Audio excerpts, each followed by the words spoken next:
Seja bem-vindo ao Conversa Capital. Recebemos esta semana Rui Baleiras, Presidente da UTAU, Unidade Técnica de Apoio Orçamental. Muito obrigada por estar aqui com a Antena 1 e com o Jornal de Negócios.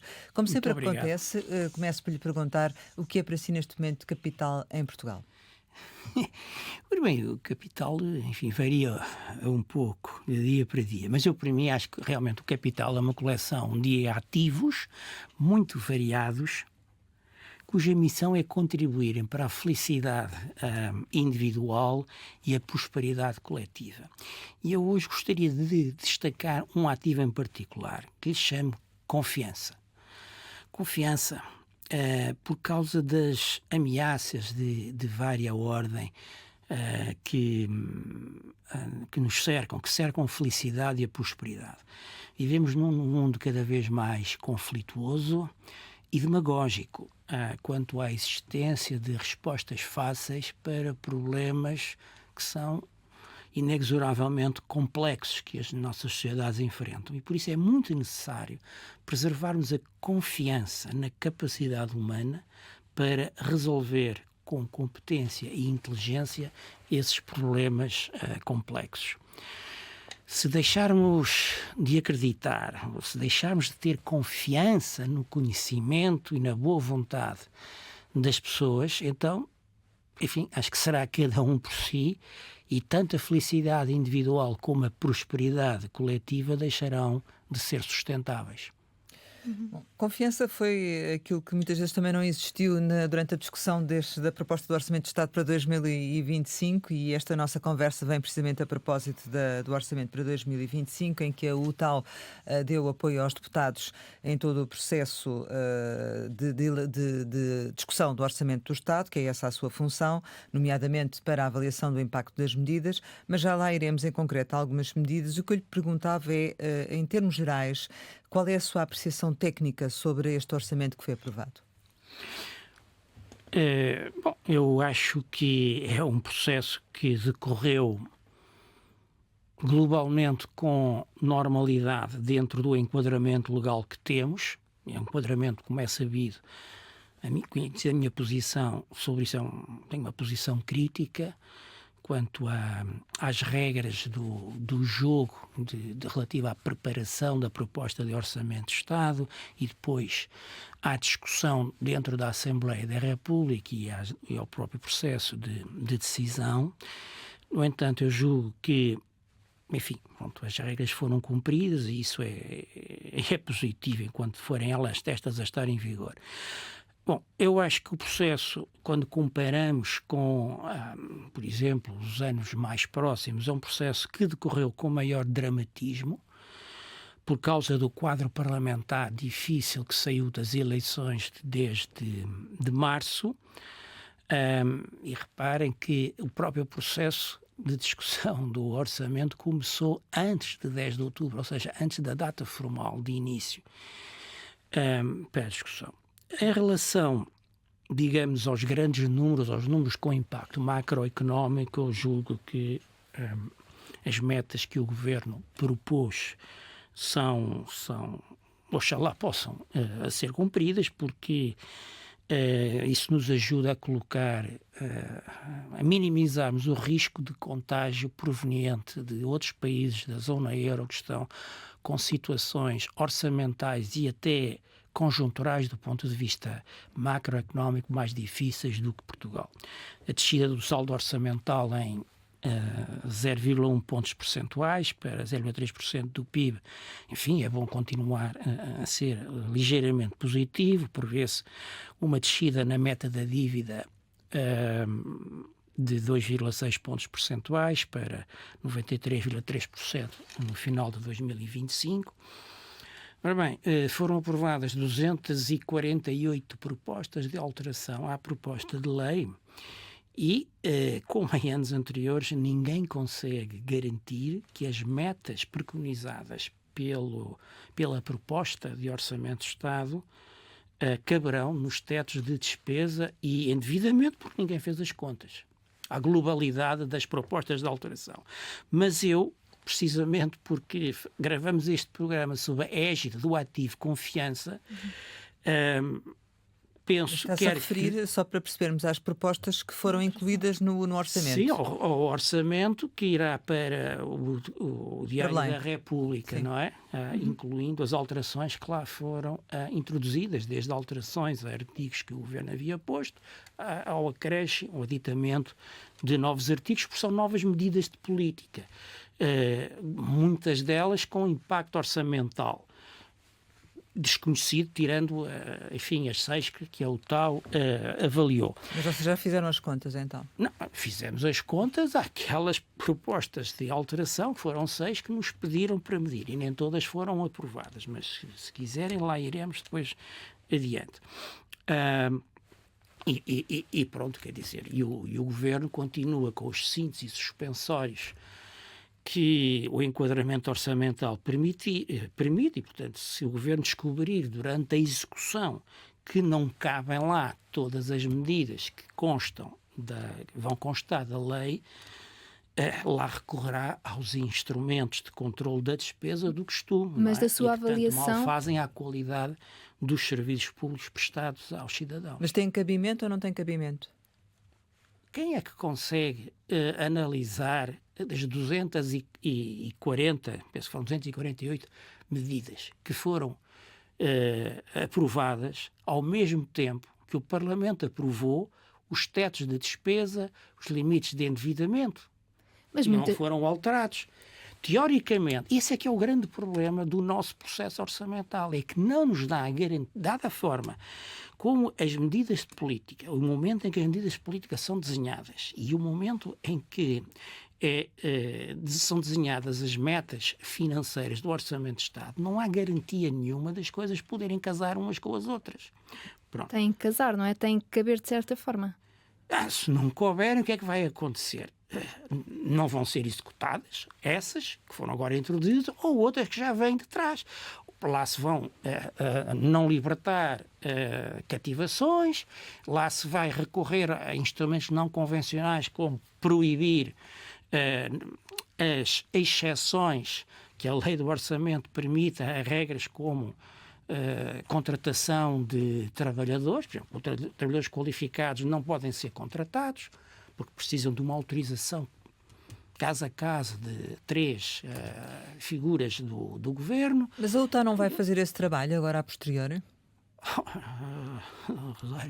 Então a gente fechava para balanço para fazer isso.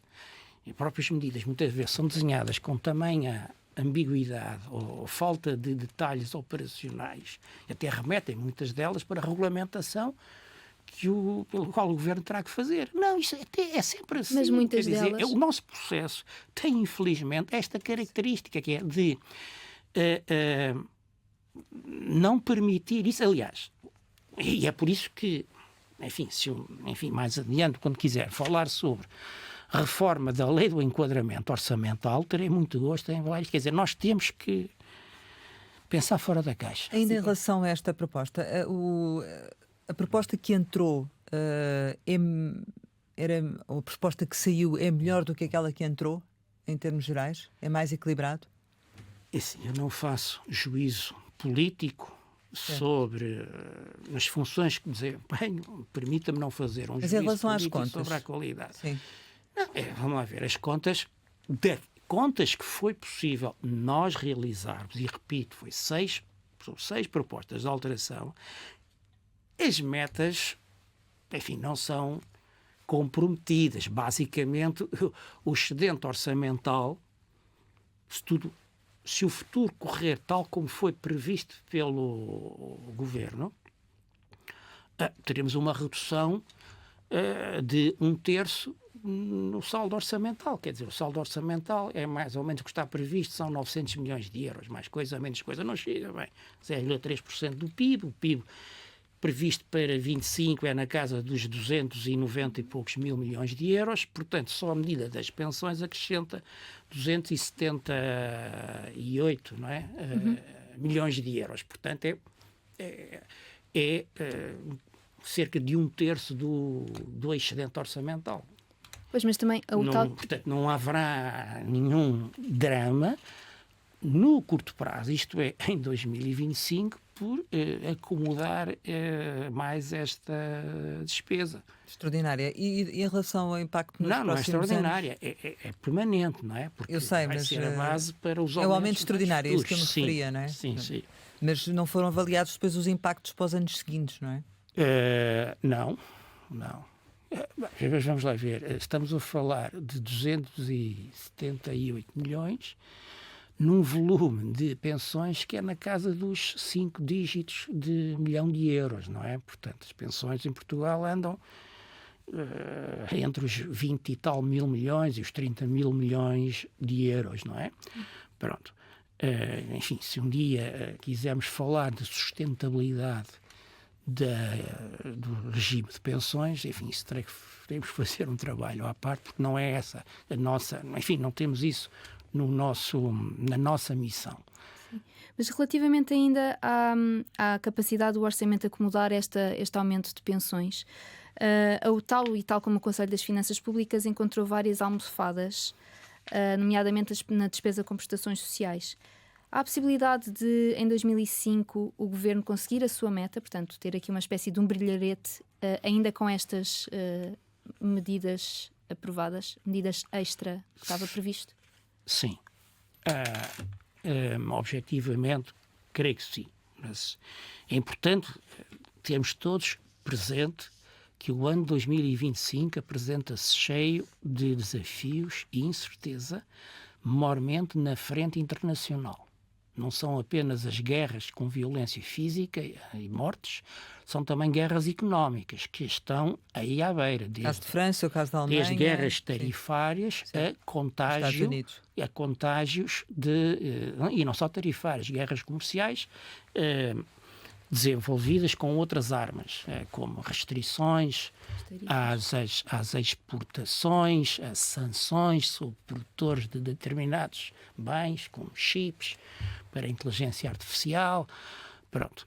E depois temos as crises das dívidas soberanas em desenvolvimento, com grande vigor em França, mas a Itália não nos deixa descansados, a Espanha também não, e nós somos uma pequena economia e, portanto, enfim, temos que ter cautelas. Mas há realmente, em várias partes do orçamento, verbas com algum significado, na casa de milhares de milhões de euros, que poderão ser utilizadas para acorrer, enfim...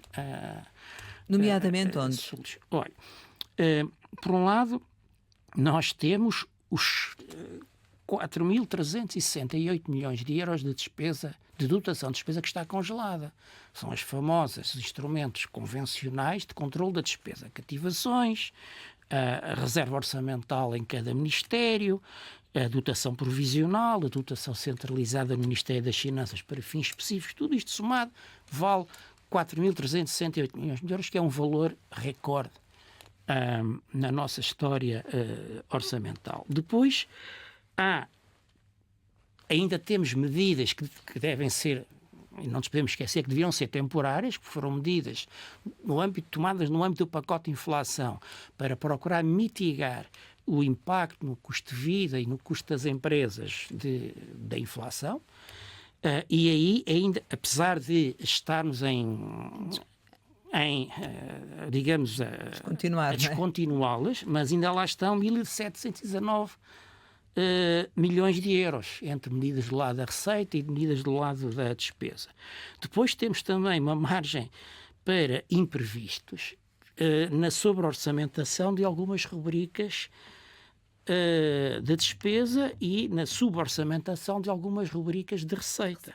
Por exemplo, na receita fiscal, segundo as contas da UTAU, haverá uma suborçamentação na casa entre os 1.400 e os 1.700 milhões de euros. E isso está explicado no relatório. Portanto, se a economia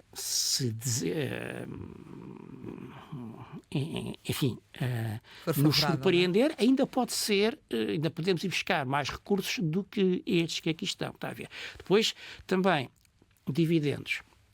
a Caixa Geral de Depósitos, da Caixa Geral de Depósitos, o Governo prevê receber 672 milhões no próximo ano. Mas atendendo aos resultados que a Caixa apresentou no primeiro trimestre, não é disparatado esperar que os dividendos sejam mais elevados do que isso, não é? E finalmente temos o novo banco. Se o mecanismo de capital contingente, que tem proibido o pagamento de dividendos aos acionistas, cessar antes da data prevista, é provável que entrem dividendos do novo banco na conta das administrações públicas, e o Governo previu 0 euros. Pronto. Portanto, há aqui muito por onde poder correr em momentos de dificuldades. Mas, portanto, agora, temos que ter juizinho, quer dizer, e não contar com este dinheiro para irmos aumentar despesa permanente sem uma reflexão muito cuidada quanto a isso, não é? Porque, como eu digo, há os riscos de arrefecimento económico no estrangeiro, riscos de incumprimento, por exemplo, na regra de contratação na administração pública, a regra de 1 por 1. Se for para 2 por 1, já podemos ter mais despesa e por aí fora. Mas ainda, quando diz que é preciso haver juízo, está aqui de certa forma, a aconselhar o Governo a não avançar com o bónus extraordinário nas pensões no verão? Ou... Não estou a pensar em nenhuma medida em concreto, mas coisas desse género, como é óbvio, têm de ser muito bem ponderadas. Bom, nós temos a lei de travão... Mas, por outro lado, está a dizer que há margem orçamental para o fazer. Não, eu não estou a dizer que há margem para o fazer. Estou a dizer que há margem orçamental. Não estou a dizer que ela deve ser utilizada para termos mais despesa. Pronto. Porque é assim, os portugueses têm de ter presente que há amanhã. A vida não é só 2025. Nós temos uma população a envelhecer, com carreiras de vida como pensionistas cada vez mais longas, e, portanto, podemos ter, o facto de termos tido excedentes de curto prazo nos últimos anos, não quer dizer que daqui a 10 anos, daqui a 20 anos, seja pior. Aliás, no quadro das novas regras de disciplina orçamental da União Europeia, os custos com o envelhecimento da população, seja a nível de pensões, seja a nível de cuidados de saúde pública, penalizaram-nos nos cálculos dos chamados tetos à despesa primária líquida. Portanto, é preciso termos isso presente. E, por outro lado, temos que ter presente que temos de soltar a economia. Quer dizer, a economia, de facto, tem de crescer mais do que 2%. Quer dizer, não nos podemos conformar com crescimentos reais tão pequenos, não é? Mas em função daquilo que está a dizer, também é possível chegar ao final do ano, se calhar com crescimento, se não existirem aqueles riscos, ou se não tivermos os impactos daqueles riscos que há pouco referia, com crescimento económico superior àquilo que foi previsto pelo Governo. Pode acontecer, sim. Não será inédito. Agora, em relação... não tenho melhor número do que aquele que lá está. Em relação à despesa, e no fundo a essas almofadas que encontra, elas poderão, por exemplo, acomodar despesas excepcionais na saúde, que bem sabemos que é um orçamento que, inclusive as contas iniciais apresentadas, não eram aquelas que depois vieram a verificar e, portanto, o saldo era negativo. Ou não?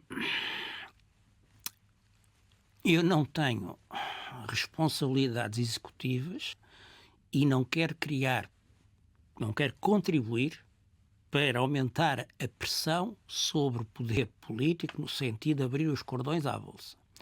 Portanto, esta conversa sobre folgas e margens não pode ser exagerada e dar a sensação às pessoas que, com justiça, com legitimidade, querem mais dinheiro do orçamento. Porque se damos gás a isso, bom, então estragamos... Mas essa tem sido muita discussão, não é? Estragamos a nossa economia. Quer dizer, eu, num exercício de transparência, respondi com honestidade às vossas perguntas. E também tenho que dizer que um orçamento bem feito, seja ele de uma família ou de uma empresa, deve ter margens de prudência. E a questão mas isso não quer dizer que há aqui dinheiro para gastar mais. É o que se vê, quer dizer... Mas a saúde é recorrente. Todos os anos é necessário ir buscar mais dinheiro para a saúde, não é? Portanto, assim... Bem, melhorou-se muito. Quer dizer, nos últimos anos, o orçamento do SNS aumentou consideravelmente, não tenho agora aqui os números todos na cabeça, mas se calhar uns 40%. Foi o setor que mais subiu. Eu acho é que coisas como o SNS precisam de uma reforma, ou de uma reflexão muito profunda e com, como é que eu hei dizer, e na medida do possível, de mente aberta. Porque a gente já percebeu que não é simplesmente meter mais dinheiro na saúde que vamos ter necessidade de menos dinheiro no futuro. A saúde é uma área extremamente centralizada na sua gestão. Repare que até há 2 anos atrás a substituição, por exemplo, de uma senhora, médica ou enfermeira ou auxiliar, que entrasse em licença de parto, o Conselho de Administração não tinha autonomia para a substituir. Não podia contratar outra pessoa temporariamente. Tinha que ter a assinatura de 3 ministros.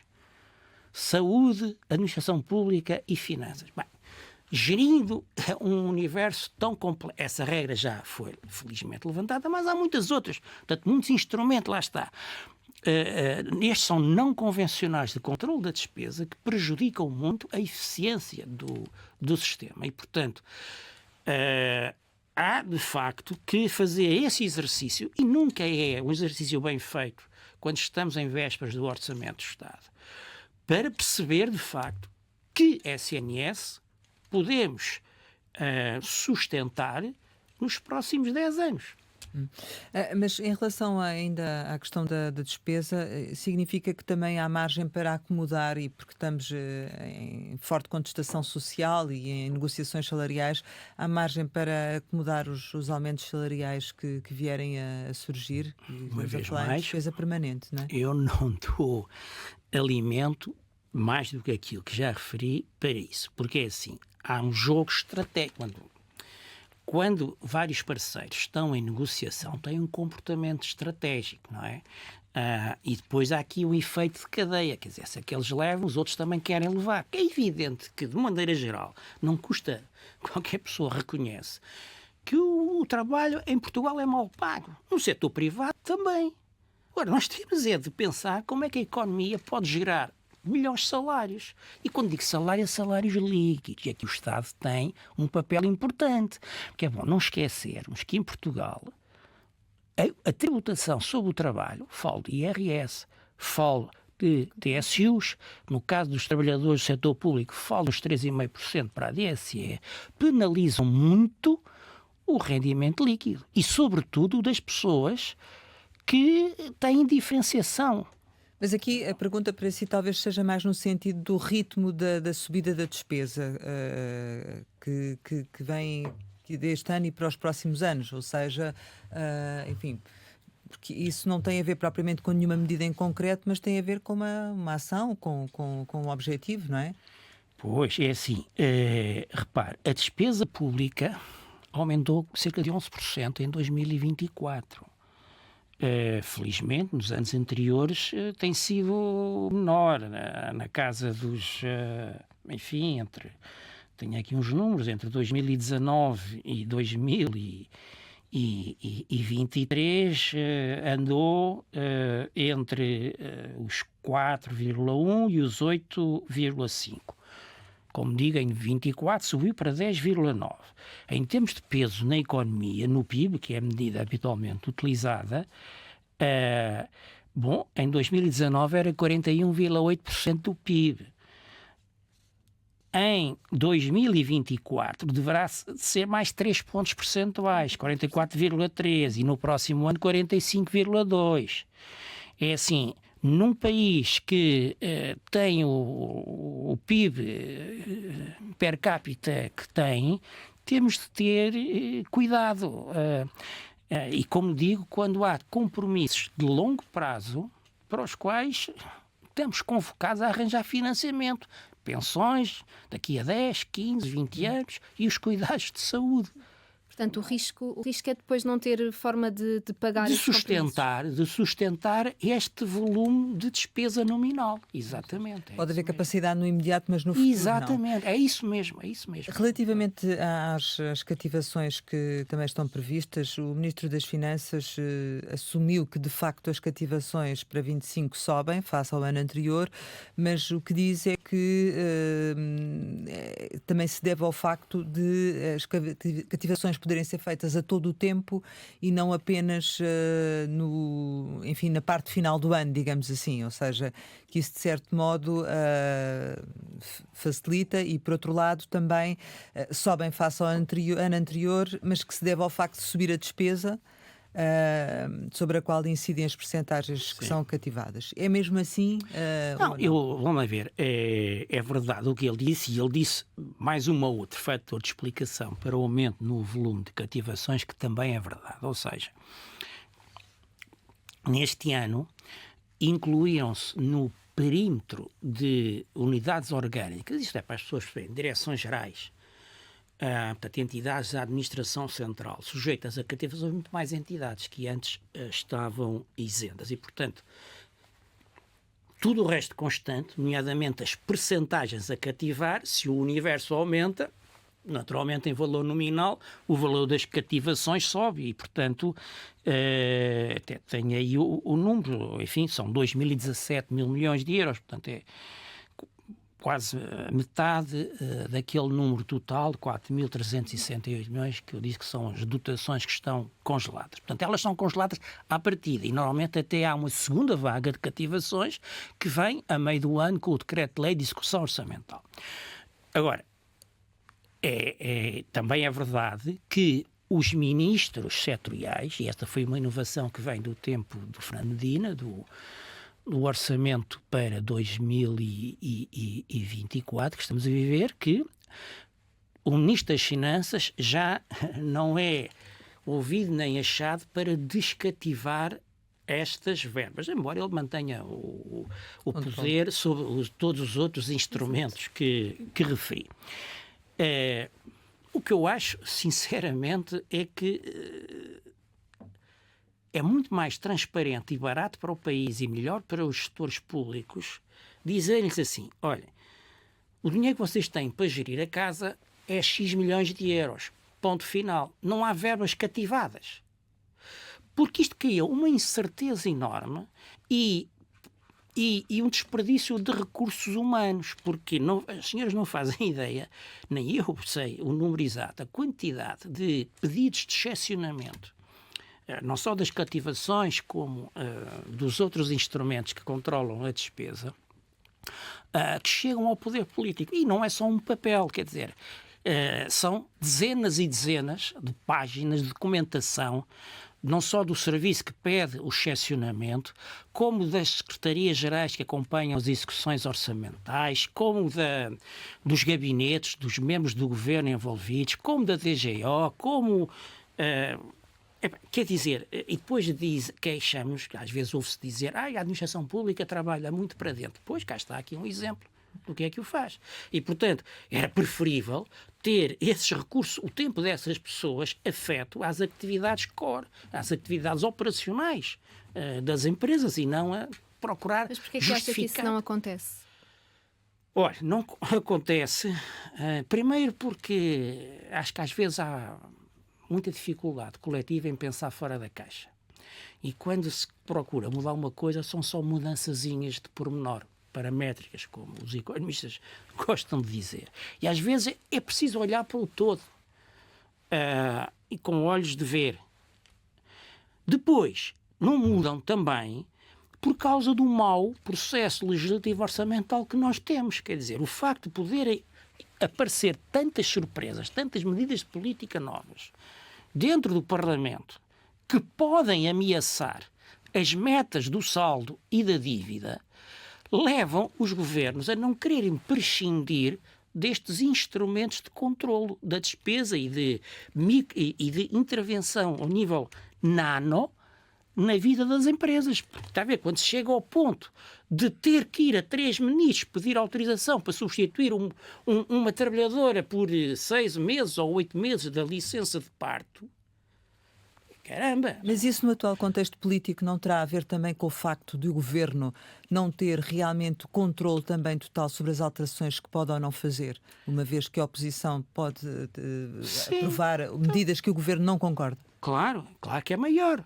Por isso é que nós devemos ter um processo orçamental em que isso não seja possível. Ou seja, que as medidas de política sejam negociadas com os grupos parlamentares fora do período destes 40, 50 dias da discussão do orçamento. Para quê? Para que o Governo, quando apresenta a proposta à Assembleia da República, possa garantir, olhos nos olhos aos portugueses, que aquilo que lá está na lei, se quiserem ir por essa solução, que é de manter medidas de política na lei do orçamento, pode garantir que cabem dentro das balizas orçamentais, das balizas financeiras que o Governo definiu. Mas depois, e isso porque houve no verão, na primavera-verão, um processo de discussão e ele terá acolhido propostas da oposição. Mas depois o Parlamento não pode, nesse período, nesta segunda fase do processo orçamental, introduzir novas medidas. Quer dizer, aprecia o texto da lei como está e aprova ou rejeita. Pronto. Não há outra maneira. Também... Já viu o que é? Repara uma coisa. O que nós temos na Assembleia da República, imaginem que é, no caso de uma empresa, era haver uma Assembleia Geral convocada expressamente para aprovar um orçamento e no mesmo dia em que tem de aprovar lá os tetos para o balanço, a demonstração de resultados, e, enfim, e outros indicadores financeiros, está também a mandar o Conselho de Administração, a Comissão Executiva, olha, mas agora vai fazer mais não sei quantos milhões neste investimento, mais não sei o quê naquilo, até o impacto nas metas que me estão a definir. Qual é? Não sabemos. Desarrasque-se. Está a ver? É isso que o nosso processo legislativo orçamental tem. Quer dizer, isto é um pecado Tem alguma fatal. indicação de alguma alteração, que possa haver alteração brevemente ou não? Não, apenas sabemos aquilo que o Ministro das Finanças anunciou a 10 de outubro, não é? Nada mais. Que vai lançar em 2025 um processo de revisão da lei de enquadramento orçamental. O tal participa nisso de que forma? Nunca participou nos anos anteriores, portanto também não estou à espera que participe, mas ao menos espero que tomem em conta o que nós temos escrito e fizemos um estudo muito profundo que nunca tinha sido feito em Portugal, arrisco-me a dizer, sobre o diagnóstico do nosso processo legislativo orçamental. E há muita coisa a mudar. E pode ser consultado por quem entender. Relativamente à questão ainda dos apoios, da despesa, em concreto, a Comissão Europeia pediu a Portugal para retirar os apoios de emergência à energia, mas o Ministro rejeitou essa ideia. Isto a propósito daquilo que há pouco elencava, como sendo algumas bolsas que existem neste orçamento. Na verdade, haveria margem para o fazer e, eventualmente, até teria mais impacto a devolução do IVA em ISP, por exemplo, ou não? Bom, essas medidas, segundo, enfim, a nossa estimativa, com base em dados do Governo, e a nossa análise vale 1.040 milhões de euros. Portanto, todas? Não, só aquelas que a Comissão Europeia criticou, porque o Conselho da União Europeia o havia colocado nas recomendações específicas para Portugal, tanto as do ano passado como de há 2 anos atrás, que era de acabar gradualmente com o pacote de inflação. Pronto, não é óbvio. Mas como eu... e em particular estas da energia, porque acha que favorecem os veículos de combustão relativamente aos veículos elétricos. Bom, a verdade é que Portugal tem vindo gradualmente, já no tempo do governo anterior, e este ano, já com este governo, tomou medidas discricionárias no sentido de reduzir não é subsidiação, digamos, aumentar a carga fiscal sobre os combustíveis. Pronto. através da chamada taxa de adicionamento do dióxido de carbono, mas ainda persiste o quê? Persistem penso que são 2 tipos de redução no ISP. Em taxas próprias deste imposto. E não é só para os carros, deve ser para muitas outras coisas, nomeadamente para consumo doméstico, de aquecimento doméstico e para utilização industrial de combustíveis, porque o imposto sobre produtos petrolíferos, ISP, não é só para os carros que andam na estrada. Bom, e depois tem uma segunda fonte digamos, de desconto fiscal, que é no IVA, isto é, o Governo, como não quis ou não pôde aplicar a taxa reduzida de IVA sobre o ISP, porque é bom também que as pessoas tomem nota que, por opção nacional tomada há décadas, os combustíveis pagam 2 impostos. Temos uma dupla tributação em que o IVA tributa não só o consumo, como também o próprio ISP. Pronto. E então o que fez foi fazer uma redução nas taxas do próprio ISP que simula ou que replica, em termos monetários, o valor que viria da redução da taxa de IVA, da taxa normal para a taxa reduzida. E assim sendo... E essa vale 252 milhões de euros, mas a primeira medida dentro do ISP que eu digo são 788, portanto isto dá 1.040 milhões em 2025. Mas, como digo, isto tem vindo a ser reduzido ao longo dos anos e este ano já, e portanto por isso é que nós não temos sentido uma redução no preço do gasóleo e da gasolina nas bombas, porque ele até caiu no mercado internacional, mas não nos nossos bolsos, nem por isso, porque... Então qual é que seria o efeito do fim deste apoio? Em termos estáticos, isto é, admitindo que os consumidores continuariam a comprar a mesma quantidade de produto, são 1.040 milhões de euros. Esse efeito é que poderia não se verificar, não é? Exatamente. Portanto, este efeito é um efeito de redução da receita fiscal. Portanto, acabando com estas 2 medidas dentro do ISP, a receita fiscal, o efeito direto, sob hipótese de manutenção do comportamento dos consumidores, seria mais 1.040 milhões de euros para o saldo orçamental. Mas também se podia dar o caso de haver uma retração no consumo, claro, ou um aumento também no preço dos combustíveis. Claro. E, portanto, isso teria impactos também, não é? Exatamente. Portanto, estes 1.040 milhões de euros é uma medida de efeito direto. Mas, na verdade, é difícil de prever o efeito real da medida, da retirada dos 1.040 milhões. Isso tanto é verdade para esta medida como sobre todas as outras que estivemos a falar. Mas o risco de impacto depois em termos de orçamento, porque não se podem estimar apenas esses 1.040 milhões, podia criar algum desequilíbrio ou não, do seu ponto de vista? Em termos das contas? Não, vamos lá ver. Porque à partida podemos não estar a falar só de 1.040 milhões, não é? Ou seja, também há mais entrada de receita, é certo, mas na verdade, como eu referi, pode haver essa retração do consumo devido a um aumento do preço, não é? Sim, e é por isso que a retirada de medidas como esta deve ser faseada no tempo e, digamos, alinhada com a evolução dos preços nos mercados internacionais. E relativamente às... Pronto, mas, enfim, e provavelmente nada do ponto de vista legal impede o Governo de, ao longo do 2025, poder diminuir isto. Enfim, talvez, não sei se terá que ir à Assembleia da República ou não, mas pronto, mas enfim, mas pelo menos já vai acabar totalmente o desconto fiscal que existe naquele agravamento que foi introduzido há uns 10 anos, talvez não tanto, que é a tal taxa de adicionamento sobre o dióxido de carbono, que é uma taxa que está indexada ao preço das emissões de direito a poluir no mercado internacional. Portanto, diminuiu, tem vindo a diminuir e poderá em 2025... Acabou, vai acabar. Não, acaba no fim deste ano. Essa acaba, exato. É que este alerta da Comissão surge também no seguimento das novas regras orçamentais e que Bruxelas diz que para já Portugal cumpre os tetos de despesa líquida que estão previstos E a UTAU, pelo menos na análise que fez, não se mostrou muito preocupada com o cumprimento destas regras, ao contrário do CFP, por exemplo, que diz que há aqui Portugal fica muito restringido digamos assim, na capacidade que tem ou não de implementar novas medidas.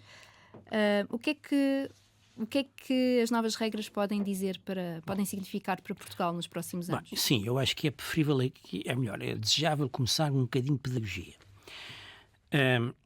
Até 2024, Portugal e os outros Estados-membros da União Europeia viveram um enquadramento de regras de disciplina orçamental diferente.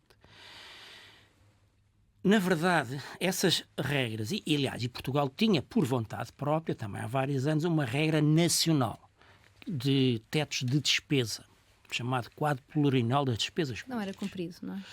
Ora bem, exatamente. Esse brincava com aquilo, não é? Nunca serviu para nada. Pronto, não vale a pena agora ir por aí, senão gasto 3 ou 4 minutos nisso. O ponto que eu quero salientar é o seguinte: o arsenal de regras que tínhamos a nível nacional e a nível da União Europeia não comprometia os orçamentos futuros. Quer dizer, quando muito, tinham um efeito de restringir no próprio ano. Está a ver? Os programas de estabilidade eram previsões para os 4 anos seguintes. E, portanto, poderia lá haver uma determinada meta de despesa ou de saldo, mas depois, no ano seguinte, refazia-se tudo de novo, acrescentava-se mais um ano ao horizonte de projeção e estava tudo bem. Ora bem, agora não. Agora, os Estados-membros, neste outono, tiveram de, à semelhança de Portugal, entregar um documento chamado, tem um nome horrível, POEMP é a nossa Plano Orçamental Estrutural Nacional de Médio Prazo. Exato, Plano Orçamental Estrutural Nacional de Médio Prazo. E o que é que ele faz? Ele estabelece um teto à variação percentual de um indicador de despesa, que é chama-se uma despesa líquida. Pronto. E que vai de 2000 e que no fundo que se estende entre um mínimo de 4 anos e um máximo de 8 anos, dependendo do Estado-membro e do diálogo que tiver com a Comissão Europeia. Portugal escolheu 4 anos e, portanto, está comprometido com estes tetos. Em 2025, esse indicador de despesa líquida não pode subir mais de 5%, em 26 não pode subir mais do que 5,1%, em 27 não pode subir mais do que 1,2%, e aqui sim temos escolhas políticas a fazer, e em 2028 não pode subir mais de 3,3%. Pronto. E estes testes são imperativos, quer dizer, ao contrário do enquadramento anterior, daqui a um ano não vamos ter que apresentar um novo POEMP. Não. Se tudo correr bem, só apresentaremos um novo POEMP em 2028 para os 4 anos seguintes. Mas isto significa que os orçamentos de Estado anuais que vamos fazer daqui até 2028 têm que respeitar este teto de crescimento da despesa líquida. Ok? E são imperativos. Ponto final. E haverá sanções se eles forem ultrapassados. Há uma margem de tolerância, digamos assim, que é controlada pela Comissão Europeia. Enfim, não vou agora aqui entrar nos detalhes técnicos, são maçudos, mas, quer dizer, vai haver uma memória na Comissão Europeia do desempenho de cada dos orçamentos nacionais, anuais. Mas admite, portanto, o Conselho das Finanças Públicas o que diz é que com o orçamento de 2025 e com a despesa permanente para os próximos anos, Portugal já está praticamente nesse limite e que já arrisca aqui de certa modo. Eu não vou comentar, até porque mas vê esta preocupação CFP, também. Pronto, o CFP tem um instrumento analítico que a UTAU não possui. O CFP tem estatutos próprios e os estatutos mandam-lhe e dão-lhe recursos para poder fazer previsões ou melhor, projeções macroeconómicas a médio prazo e projeções orçamentais. Nós não temos estatutos nem recursos para fazer tal exercício e, portanto, eu não tenho outro número para contrapor. Não, Mas admite que haja esse risco ou não? não, eu admito que isto vai ser... Difícil de vai conseguir. exercer escolhas, mas é isso que a gente precisa. Quer dizer, nós temos que fazer escolhas. Epá, o mundo é assim, quer dizer, na esfera das nossas finanças pessoais, a gente também quer ir à Lua, não é? Quer ir aqui, não quer dizer, mas há uma restrição orçamental. Ou seja, do seu ponto de vista é possível alcançar, pode obrigar a fazer escolhas. Sim, Mas que isso é exatamente. positivo. E eu acho que isso é positivo. Ainda assim, também admite que há riscos de que essa previsão possa ser abalada no tal contexto internacional de que falava também no início. Bah, isto não são previsões, isto são tetos imperativos. Sim, claro, claro. Pronto. Há As riscos. escolhas são condicionadas por isso, não Não, é? com certeza. Exato. Ou seja, e a gente sabe lá se não há uma mudança política na Europa, entretanto, que ponha isto em causa. Mas então não podemos prever nada. não é? Ainda sobre as escolhas, há pouco na nossa conversa, de certa forma sinalizou que as escolhas deviam incidir mais sobre medidas que estimulassem o crescimento económico.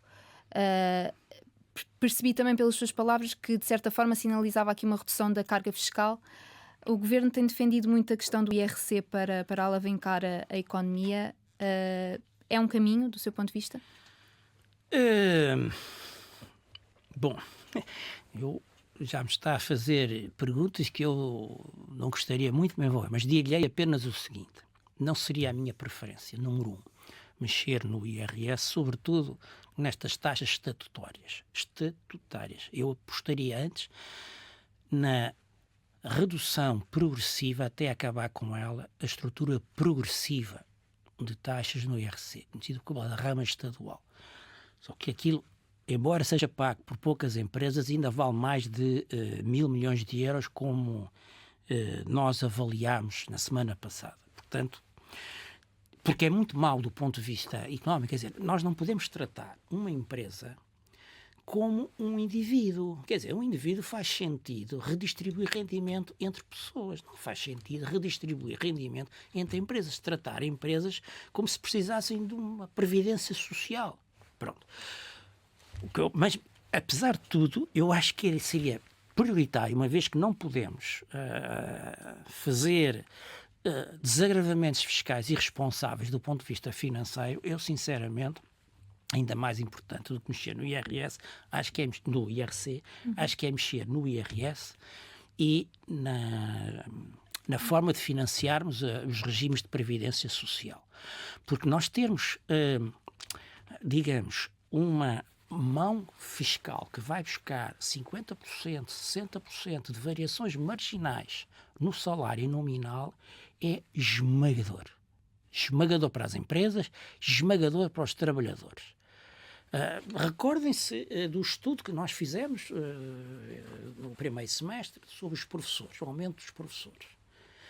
Pronto, e os professores nem são salários por aí além, quer dizer, o salário nominal bruto varia entre 1.900 euros, creio eu, e 3.600 ou 3.700. Mas só esta reposição salarial que eles vão ter significa que por cada euro que dão a mais a cada trabalhador, em média, tendo em conta a estrutura de IRC, de taxas, de coisa, mais de 50 cêntimos regressa ao Estado. Está a ver? Portanto, isto é que eu acho que é esmagador. E se estivermos a pensar em portugueses que têm mais qualificações ainda e que trabalham em mercados em que esse recurso é escasso, estamos a falar de uma retirada de incentivo para trabalhar e investir em educação avançada maior do que 50%. Quer dizer, e a gente tem que pensar, em economia as decisões são tomadas sempre com raciocínio na margem. Eu aceito dar este passo, qual é a variação no benefício e a variação no custo. Mas ainda em relação ao IRC, no orçamento havia margem para os 2%, se tivesse avançado. O IR, se tivesse baixado em 2 pontos percentuais as duas taxas estatutárias em causa, isso iria diminuir o saldo orçamental segundo as nossas contas, em 841 milhões de euros. 841.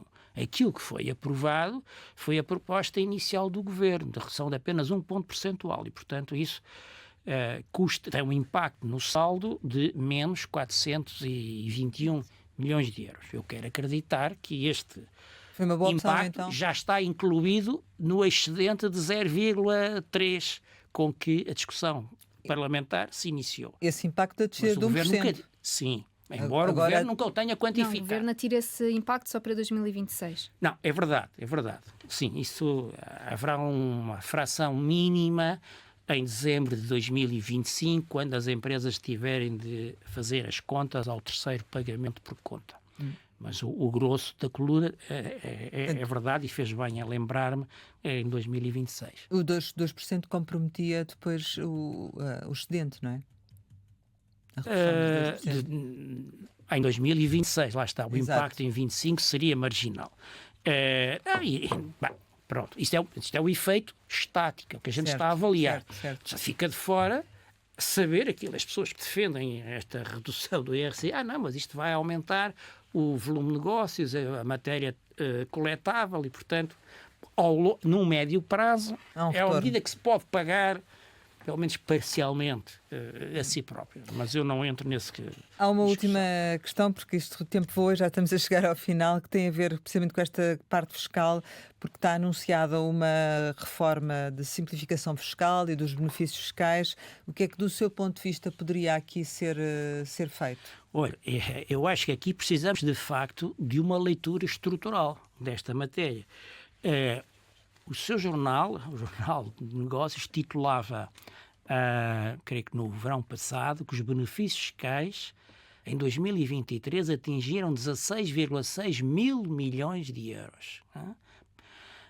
Depois, o relatório do Orçamento do Estado para 2025, que saiu uns meses depois, tem um número um bocadinho inferior, 13.900 para 2023. Mas depois, 15.400 milhões de euros em 23, mas para 2025 prevê que possam ascender a 16.700 milhões de euros.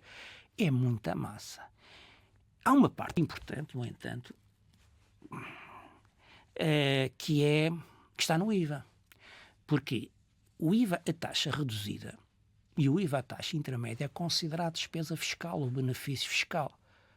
Por isso é que é uma taxa dita normal. Não é? Tudo o que é abaixo do normal portanto, faz parte daqui.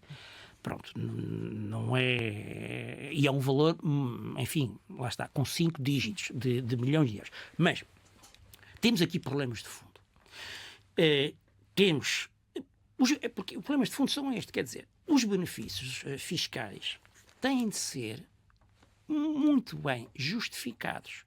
Porque é que a gente vai dar uma borla a uma determinada empresa ou indivíduo? É para que ele mude um determinado comportamento e traga benefícios para a sociedade. Extra orçamentais. Portanto, normalmente deveria haver metas extra orçamentais que não tenham a ver com o saldo orçamental, que se pretende atingir com a concessão desta vantagem fiscal a um agente ou um setor em particular. E deveríamos ter um sistema de monitorização que nos fosse dizendo, ano a ano, quão perto ou quão distante estamos dessas metas extra-orçamentais. Outra coisa, os benefícios deveriam ser concedidos com natureza temporária, deviam ter aquilo que os ingleses chamam... Isso acontece, depois não é cumprido uma muitas cláusula sunset. Muitos têm, outros não têm. Certo. Mas quando se aproxima o pôr do sol, esta cláusula, e se vem à Assembleia da República pedir uma extensão, bom, então, meus amigos, tem que haver aqui evidência forte e ser discutido isto com o tempo, de que se justifica continuar a dar este privilégio fiscal. Ora, nada disto acontece. A Assembleia da República, efetivamente, onde deveria ter um maior cuidado e um escrutínio técnico e político, era sobre impostos. não nos esquecemos das lições da história. A instituição parlamentar nasceu para limitar o poder de monopólio do rei a cobrar impostos, não é verdade? E eu acho que continua a ser a raison d'être, a razão de ser dos parlamentos. Bem, mas quer dizer, quando se aprovam medidas fiscais na ordem das 50 ou 60 ou 70 por ano, é evidente que não há capacidade humana para avaliar o que quer que seja. E quando se pede ao tal, vocês têm 10 dias para avaliar isto. Nós não temos uma bola de cristal. E há muitas medidas, até tivemos sorte com estas medidas no Orçamento de Estado, porque foram relativamente fáceis, com noitadas, durante 7 dias, fins de semana. Fizemos aqui, mas isto não é sustentável, não é maneira séria de um Parlamento ser devidamente aconselhado. Não é? Pronto, portanto, de facto, nós temos somos nós portugueses demasiado prolixos em legislação fiscal e muito pouco exigentes quanto aos resultados da aplicação e, sobretudo, nesta matéria dos benefícios fiscais da sua atribuição. Muito bem, chegamos ao final e, como habitualmente, costumamos lançar algumas palavras para uma resposta rápida. A primeira é o tal. O tal é a casa onde eu tenho tido o prazer de dirigir e que me tem proporcionado a realização profissional nas matérias que nós estudamos. Valeiras? É o nome de uma família pequenina que me enche de orgulho. António Costa. António Costa ficará para a história e quanto mais tempo passar, mais nos aperceberemos, enfim, dos seus contributos positivos, menos positivos, globalmente são positivos, sobretudo a capacidade de negociação, fica um bocadinho prejudicada a sua imagem, porque porventura não aproveitou a maioria absoluta para fazer reformas. Almirante Gouveia e Melo. Almirante Gouveia e Melo eu não conheço pessoalmente, tem boa imagem, tem a imagem de alguém que realiza, que pensa primeiro e realiza depressa. O futuro dirá se teremos com ele noutras funções possibilidade de confirmar ou não estas qualidades. Novo aeroporto? O novo aeroporto é uma ambição eternamente adiada, uma obra santa em Grácia, mas que acredito que seja de facto necessária. Mário Soares? Mário Soares é uma referência e será sempre incontornável da democracia portuguesa. Desporto? O desporto, olha, gosto muito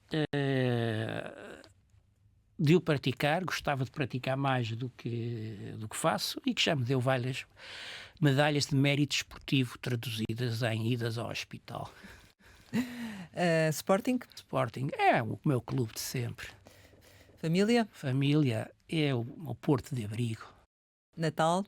Natal, apesar da comercialização inerente à época, é um momento que convoca a minha consciência e de muitas outras pessoas, mesmo sem profissão religiosa, para pensarmos mais nos outros. Portugal é a minha pátria.